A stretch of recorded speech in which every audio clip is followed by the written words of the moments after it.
মুক্তিযুদ্ধের নাম উচ্চারণ করবেন তখনই অতপ্রতভাবে একটি নাম আপনার সামনে এসে উপস্থিত হবে, সেটি হবে বাংলাদেশের রাজনৈতিক আকাশের উজ্জ্বল নক্ষত্র শহীদ রাষ্ট্রপতি জিয়াউর রহমান বীর উত্তম।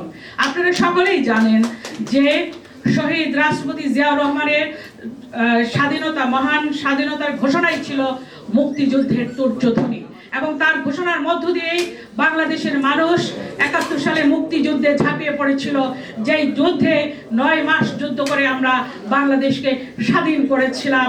এবং শহীদ রাষ্ট্রপতি জিয়াউর রহমান বীর উত্তম আমাদেরকে একটি দেশ দিয়েছেন, একটি পতাকা দিয়েছেন, একটি মানচিত্র দিয়েছেন, এবং সর্বোপরি বাংলাদেশী হিসাবে আমাদেরকে আত্মপরিচয় দিয়েছেন বাংলাদেশী জাতীয়তাবাদ প্রবর্তনের মধ্য দিয়ে। আপনারা জানেন প্রিয় ভাইয়েরা আমার, এই মুক্তিযুদ্ধ আমাদের গৌরবের অংশ, এই মুক্তিযুদ্ধ আমাদের আত্মপরিচয়, জাতি হিসেবে যেই পরিচয় নিয়ে আমরা গর্ববোধ করি। কিন্তু আজকের এই আলোচনা সভায় এসে আমি উপস্থিত হয়েছি এই জন্য যে আজকে আমাদের যে মুক্তিযুদ্ধ, আমাদের যে মহান বিজয়, সে বিজয় আজ অভিমানে কুঁকড়ে আছে। কেননা আজকে স্বাধীনতা বিরোধীদের আস্ফলন এবং ঔদ্ধত্য দেখে আমরা হতবাক হয়ে যাচ্ছি।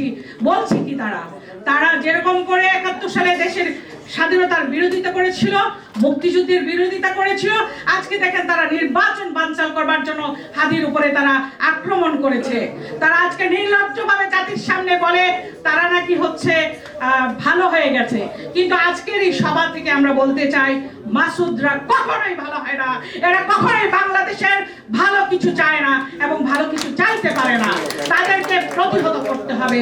এই ঘাপটি মারার দালালেরা যারা ১৭ বছর খুনি হাসিনার ফ্যাসিস্ট রেজিমে নিজেদেরকে আত্মপরিচয় লুকিয়ে, যারা বহুরূপী বর্ণ ধারণ করে, যারা নিজেদের আত্মপরিচয় গোপন রেখে লিগ সেজে যারা ১৭ বছর দৌরাত্ম্য করেছে, এই আমাদের উপরে যারা নির্যাতন করেছে, নিপীড়ন করেছে, সেই গুপ্ত ঘাতকদেরকে আমাদেরকে চিহ্নিত করতে হবে, প্রতিহত করতে হবে। এবং আজকের এই সমাবেশ থেকে আমরা সবাই প্রতিজ্ঞাবদ্ধ হব, শহীদ রাষ্ট্রপতি জিয়াউর রহমান যে বাংলাদেশকে ভালোবেসে মুক্তিযুদ্ধে গিয়েছিলেন, তার প্রিয়তমা স্ত্রী দেশনেত্রী বেগম খালেদা জিয়া এবং তার দুটি শিশু পুত্রকে অনিশ্চিত গন্তব্যের কাছে, অনিশ্চিত ভবিষ্যতের হাতে ফেলে দিয়ে, যিনি দেশ মাতৃকাকে ভালোবেসে, যিনি দেশের মানুষকে ভালোবেসে মুক্তিযুদ্ধ করেছেন নিজের জীবন বিপন্ন করে, সেই মানুষ যিনি আমাদেরকে ধানের শীষ প্রতীক তুলে দিয়ে গিয়েছিলেন আমাদের হাতে, সেই প্রতীককে আমাদেরকে জিতিয়ে নিয়ে আসতে হবে, এবং তখনই আমরা সত্যিকার অর্থেই মহান বিজয় দিবস উদযাপন করতে পারবো।